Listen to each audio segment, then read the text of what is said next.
Hi, my name is Carl, and today I'm going to show you how to make a snapshot, a non-compressed zip folder in Minecraft.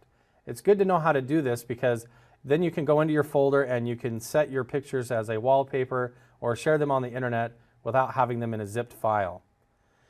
In order to do that, you take a picture by pressing the F2 key while in game, and it saves a screenshot. Then you can hit escape and go to save and quit to title, go into the options folder, and then click this button here entitled resource packs.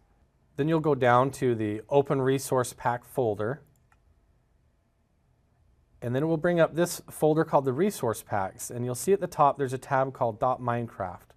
If you click that, then you'll see a file here called screenshots. If you double click that, it'll pull that up, and there's the screenshots that you've taken by pressing the F2 key.